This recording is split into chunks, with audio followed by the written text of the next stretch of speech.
So next is Dalton's atomic theory. Dalton's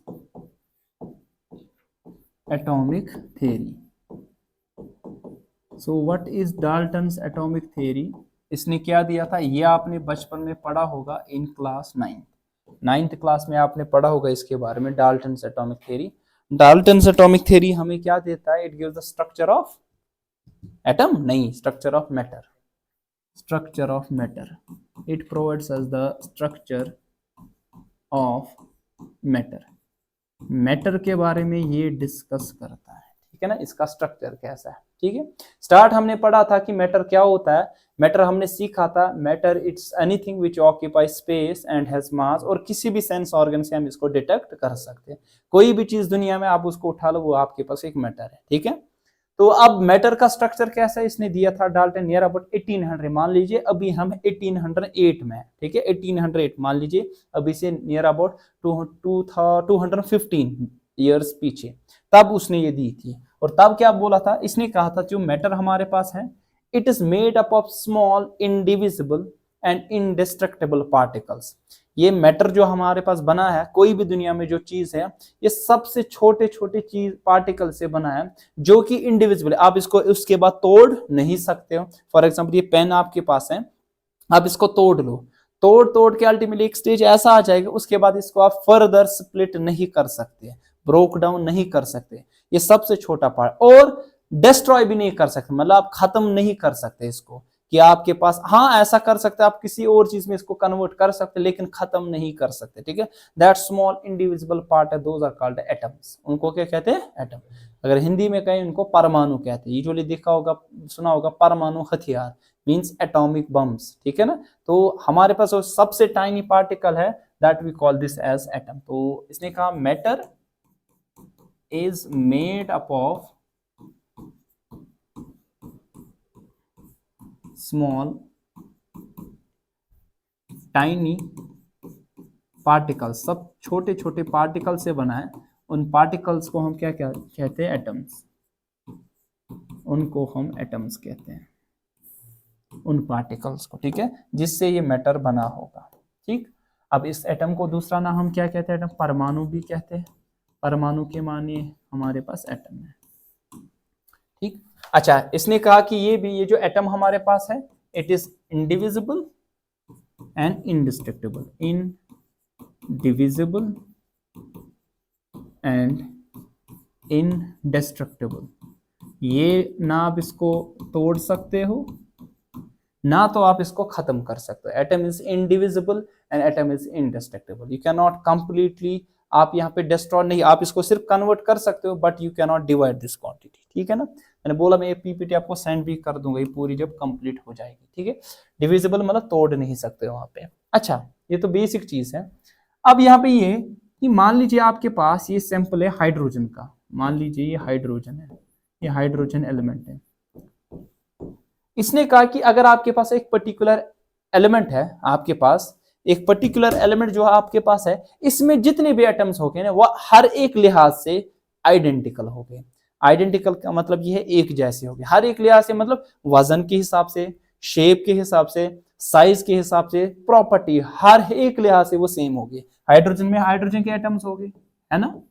hydrogen में जो atoms हो गए वो इसी के हो गए, हाइड्रोजन के एटम्स। और वो जो एटम्स आपके पास हो गए, हर एक लिहाज से वो आइडेंटिकल हो गए, ठीक है ना।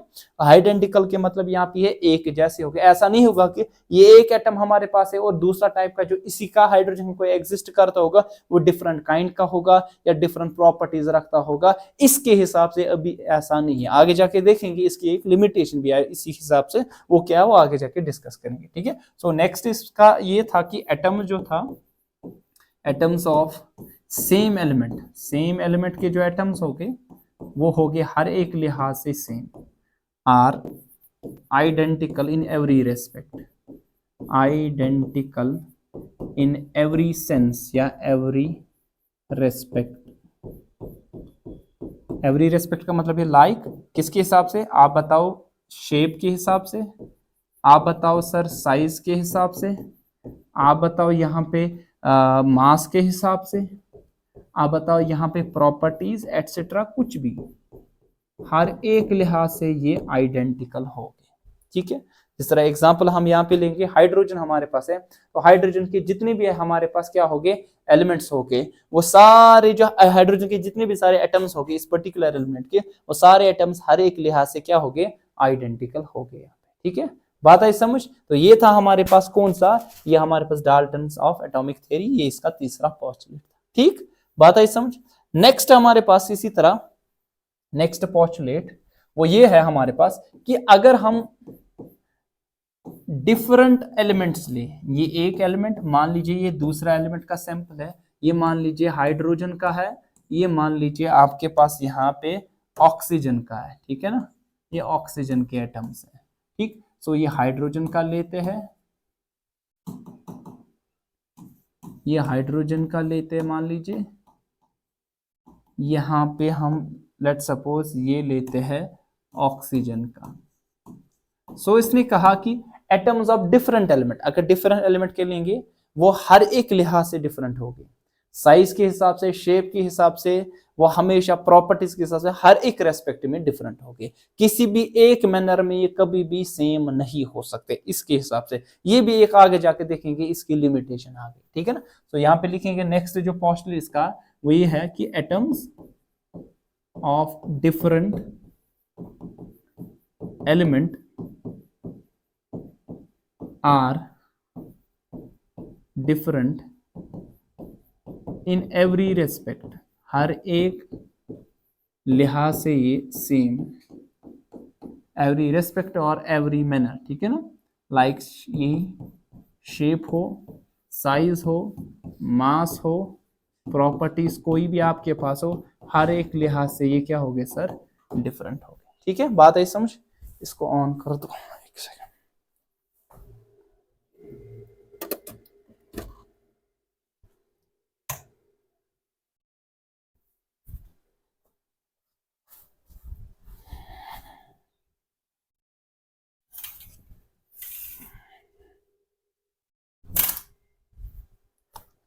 So atoms of different element are different in every respect, like shape, size, property, हर एक लिहाज से ये क्या हो गया सर, वो डिफरेंट हो गए, ठीक है। बात आई समझ, कोई कंफ्यूजन, क्लियर।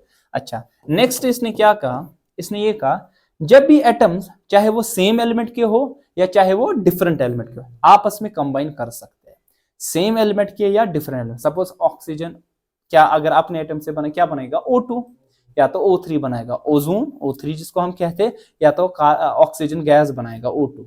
इसी तरह डिफरेंट हाइड्रोजन मिलेगा तो बनेगा हाइड्रोजन गैस बनाएगा, क्लोरीन क्लोरीन गैस बनाएगा। अगर डिफरेंट हाइड्रोजन और क्लोरीन को मिलाएंगे तो हाइड्रोजन क्लोराइड गैस बनेगा, ठीक है। हाइड्रोजन और ऑक्सीजन का वाटर बनेगा, वेपर्स बनेगा। कार्बन हाइड्रोजन तो मीथेन बनेगा, इथेन, कोई भी हाइड्रोकार्बन आपके पास बनेगा। तो इसलिए कहा जब भी मिलते हैं लेकिन सिंपलेस्ट होल नंबर रेशो में मिलते हैं, जब भी ये मिलेंगे एक सिंपल होल नंबर रेशो में मिलेंगे, मतलब कि सबसे छोटा जो आपके पास है पॉसिबिलिटी उसके और उसके कितने एटम्स होंगे, हाँ ये रेशो जो भी होगा वो फिक्स्ड होगा, लेकिन फिक्स ऐसा नहीं जिस तरह हमने कल देखा था कि आपके पास अगर कार्बन और ऑक्सीजन मिलेंगे बनेगा कार्बन डाइऑक्साइड। जो रेशो देखेंगे बाय मास, इसका कितना हिस्सा और उसका कितना हिस्सा है, वो हमेशा फिक्स्ड होगा, 3:8 रेशो हमने वो देखा था, वो कभी भी चेंज नहीं होगा, ठीक है। तो यहाँ पे लिखेंगे एटम्स जो हो गए सेम या डिफरेंट है, एटम्स ऑफ सेम और different element combine with each other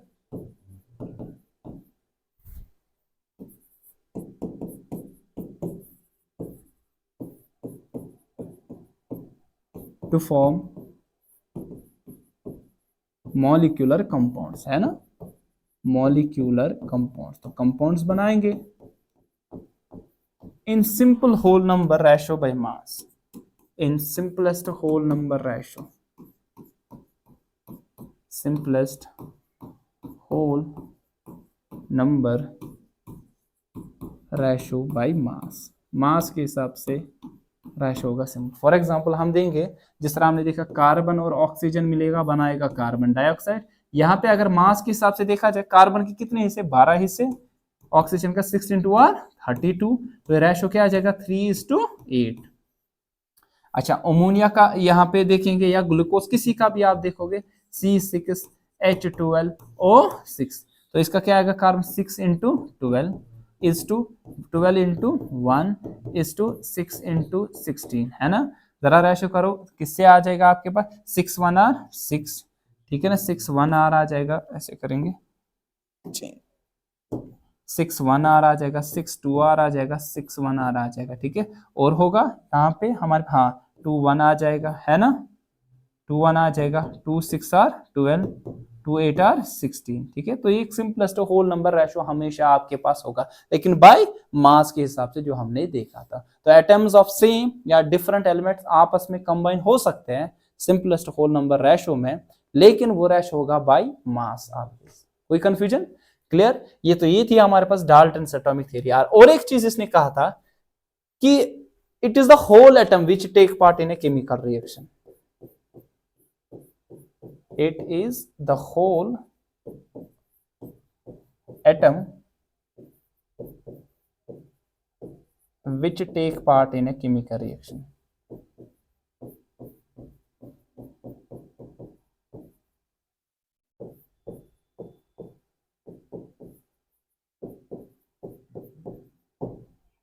ठीक है, एक केमिकल रिएक्शन में जो हिस्सा लेता है ये पूरा का पूरा एक एटम है, rather than fraction of atom. कभी भी आपके पास फ्रैक्शन ऑफ एटम नहीं यूज होगा, रादर देन फ्रैक्शन।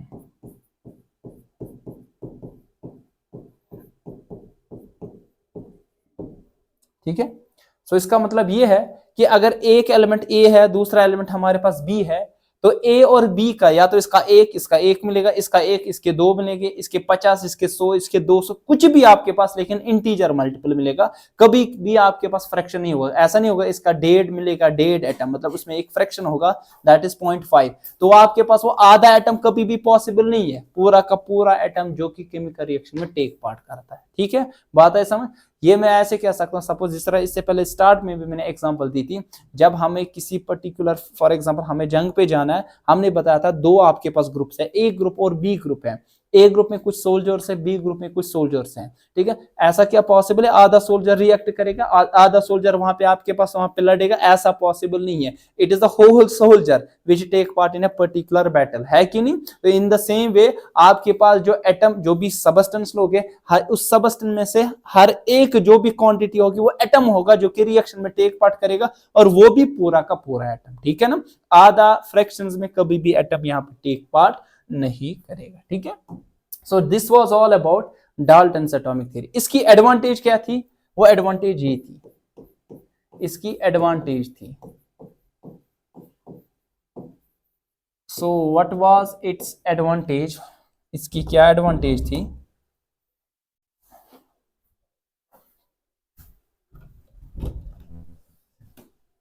इधर जाओ।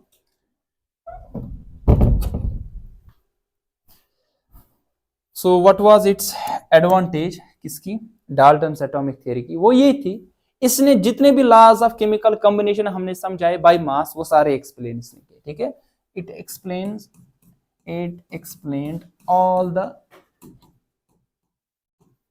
all the laws of chemical combination.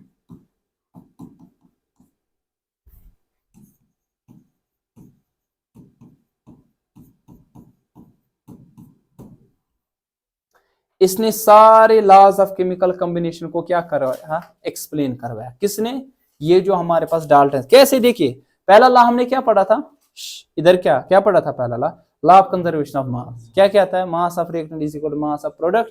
Ultimately आपने बोला था कि आप मैटर को डिस्ट्रॉय उधर नहीं कर सकते, आप उधर मैटर को डिस्ट्रॉय, मतलब मैटर एंड एनर्जी आर इंटरकन्वर्टिबल। पढ़ा था एट द एंड हमने।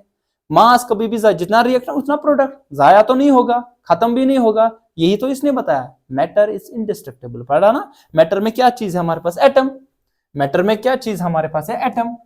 तो एटम को आप खत्म कर सकते हैं? नहीं, एटम इज इंडिस्ट्रक्टेबल, खत्म नहीं। मैटर खत्म नहीं कर सकते, मतलब वो पूरा सैंपल खत्म नहीं कर सकते। एटम खत्म नहीं, पूरा सैंपल नहीं होगा। पूरा सैंपल नहीं होगा तो आपके पास आप बता सकते हो कि हमेशा रिएक्टेंट और प्रोडक्ट का मास सेम होगा। तो पहला लॉ।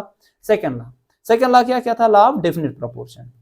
इसने ये कहा कि जब भी आपके पास कोई भी कंपाउंड होगा, उसका कुछ भी सोर्स होगा, उसमें एलिमेंट सेम होंगे, और वो हमेशा in simple whole number ratio होगा बाय मास। पढ़ा था ना वहां पे? इसने भी तो ये बोला था, है कि नहीं?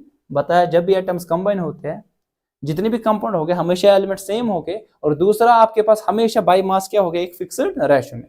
फिर रेसिप्रोकल उसमें भी रेशो का आता था, या मल्टीपल प्रोपोर्शन उसमें भी रेशो का आता था। तो इसने law of conservation of mass को एक्सप्लेन किया by, law of chemical combination को एक्सप्लेन किया बाय मास, जो मास के हिसाब से थे, ठीक है। लेकिन ज्यादातर जो इसकी आई वो थी disadvantages.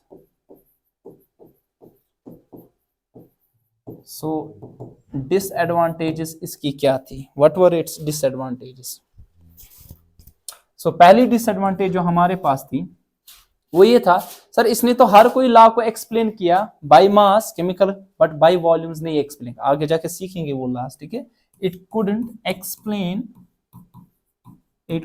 Explain law of chemical combination, law of chemical combination by volumes, volume के हिसाब से उनको ये एक्सप्लेन नहीं कर पाया, ठीक है। It couldn't explain all the laws of chemical combination by volumes, ठीक है, बात आई समझ। सेकंड जो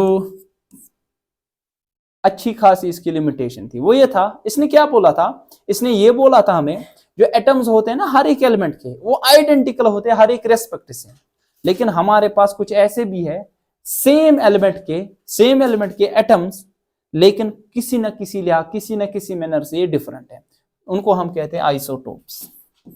those species we call this as isotopes, ठीक है ना। सो क्या होते हैं हमारे पास आइसोटोप्स हमारे पास वो की सबसे बड़ी दूसरी डिसएडवांटेज थी, that was the discovery of isotopes. Isotopes क्या होते हैं सर? आइसोटोप्स वैसे स्पीशीज होते हैं ये सेम स्पीशीज होते हैं, सेम स्पीशीज के माने कुछ भी, यहाँ एलिमेंट कुछ भी, विद सेम एटॉमिक नंबर, इनका एटॉमिक नंबर सेम है बट डिफरेंट मास नंबर, मतलब एटॉमिक मास इनका डिफरेंट।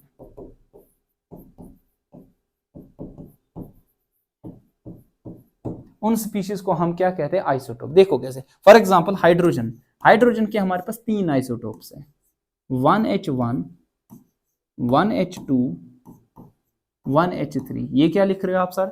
जब भी कोई एलिमेंट होगा जनरल में, मान लीजिए हमारे पास कोई एलिमेंट है X, ये जो X है इसका एटॉमिक नंबर Z से डिनोट करते हैं, इसका एटॉमिक मास A से डिनोट करते हैं, ठीक है। अब हाइड्रोजन का एटॉमिक नंबर बचपन से सुन के आए हो, हाइड्रोजन का एटॉमिक नंबर कितना होता है? 1, है ना। हाइड्रोजन का एटॉमिक मास सुना है 1, लेकिन हमारे पास ये हर कोई हाइड्रोजन का मास नहीं है। हाइड्रोजन का आपके पास एक ऐसे भी हमारे पास आइसोटोप्स है जिसका मास कितना है? 2 AMU, जिसका मास कितना है? 3 AMU। आई बात मेरे समझ, ठीक है। तो जो आप वो हाइड्रोजन आप देख रहे हो ना, आगे जाके देखेंगे वो एवरेज मास आप देखते हो, एक्चुअली इट इज 1.008 AMU, ठीक है। फिर आप लेते हो नियरली इट्स इक्वल टू 1, वो कैसे, वो हम आगे जाके देखेंगे उसमें, ठीक है। सो हमारे पास जो आइसोटोप्स यहाँ पे है, देखो ये तो सेम स्पीशीज है ना, ये तो क्या हमारे पास सेम हाइड्रोजन, लेकिन किस लिहाज से ये डिफरेंट है? मास के हिसाब से। देखो मास के हिसाब से ये तीन हुई, यहाँ पे देखो इसको और इसका मास 1 AMU, 2 AMU और 3 AMU, लेकिन एटॉमिक नंबर इन सब का क्या है? Same. Atomic number same, species same, तो सेम स्पीशीज के आपके पास यहाँ पे क्या है? डिफरेंट आपके पास यहाँ पे मास। तो इसने तो कहा था ना हर एक लिहाज से सेम होगा, मास के हिसाब से भी सेम होगा, लेकिन मास के हिसाब से यहाँ पे डिफरेंट आए। So we will say that कि आपके पास isotope were the limitations of Dalton's atomic theory, ठीक है। बात आई मेरी समझ? कोई कंफ्यूजन? आपको अगर जनरल में लिखना होगा ना आइसोटोप, ऐसे लिख सकते हो, अगर एक X है दूसरा भी X ही होगा, इसका एटॉमिक नंबर जो होगा हमारे पास, इसका एटॉमिक नंबर जो होगा ये Z होगा, इसका भी क्या होगा? Z, लेकिन मास इसका होगा A1, इसका क्या होगा? 8, डिफरेंट होगा मास। दीज आर आइसोटोप्स, ठीक है ना, जनरल में अगर आपको लिखना होगा। अच्छा, और एक आइसोटोप बताओ, ऑक्सीजन का है। ऑक्सीजन जो हमारे पास है 8 एटॉमिक नंबर इसका होता है, और इसका मास एक वाला है 15, 16, 17, 18, 15 वाला भी हमारे पास है एक,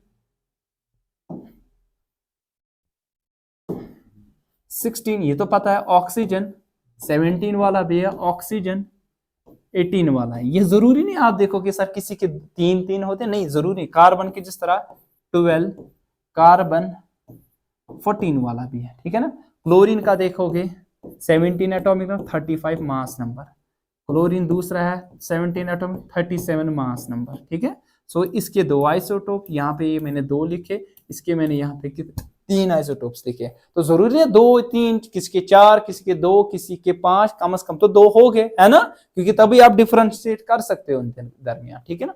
सो हमारे पास हाइड्रोजन के जो 3 आइसोटोप्स थे, इनके एक पर्टिकुलर हमारे पास इनका नाम भी है, इसको हम कहते हैं प्रोटियम। क्या कहते हैं? प्रोटियम, पी से डिनोट इसको करते हैं। ये जो दूसरा इसको कहते हैं डिटीरियम, DEUTERIUM, इसको डी से करते हैं। और इसको हम कहते हैं ट्रीटियम, ट्रीटियम TRITIUM, टी से इसको डिनोट हम करते हैं, ठीक है। Protium, deuterium, tritium, these are the 3 isotopes of hydrogen and these isotopes were one of the limitations of Dalton's atomic theory, ठीक है। बात आई समझ? कोई कंफ्यूजन? क्लियर अभी तक? इस तरह इनकी भी। अच्छा, और एक लिमिटेशन आई आइसोबार्स की, आइसोबार्स, ये भी इसकी लिमिटेशन आई। सो आइसोबार्स क्या होते हैं? ये आइसोटोप्स का उल्टा है। आइसोटोप्स हमने कहा same species, same atomic number, different mass number, ठीक है ना। ये हमारे आइसोबार्स होते हैं different species, these are the different species with same mass number मतलब atomic mass, but different atomic number, क्योंकि हम Z से डिनोट करते हैं डिफरेंट स्पीशीज। सो अगर हम लिखेंगे आइसोबार को जनरल, आप कैसे लिखोगे आइसोबार को जनरल में? आप बताओ, अगर ये X है, ये होगा Y, इसका मास क्या होगा? इसका मास आप लिखोगे, आप इसका मास लिखोगे A, इसका भी A, सेम लेकिन एटॉमिक नंबर डिफरेंस, Z1, इसका क्या लिखोगे? Z2, ये लिखोगे ना। दो एग्जांपल,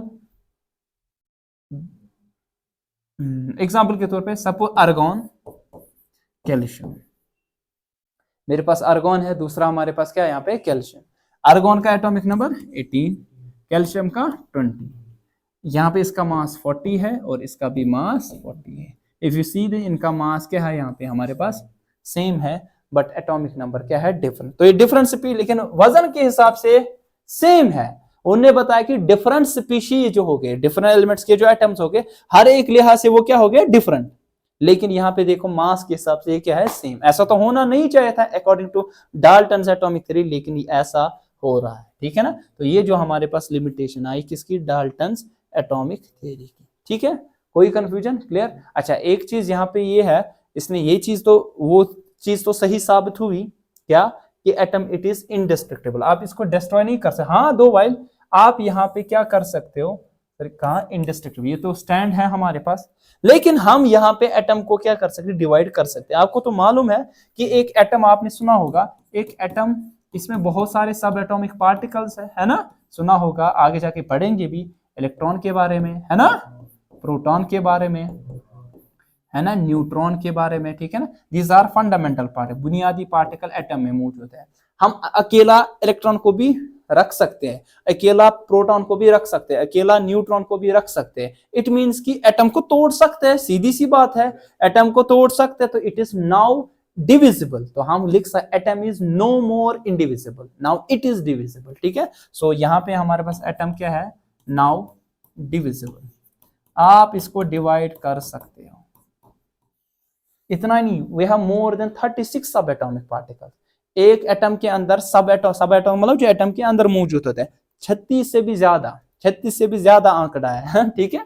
तो 36, मोर than 36 subatomic particle are present inside atom, but fundamental 3 है, इलेक्ट्रॉन, प्रोटॉन और न्यूट्रॉन। इनके कन्वर्जन की वजह से वो पार्टिकल्स भी बनते हैं और हम आइसोलेट कर सकते हैं उन पार्टिकल्स को। इट मींस कि आपके पास एटम को आप डिवाइड कर सकते हो, ठीक है। So these were the limitations of Dalton's atomic theory, और डाल्टन्स एटॉमिक थ्योरी क्या कहता है, ठीक है।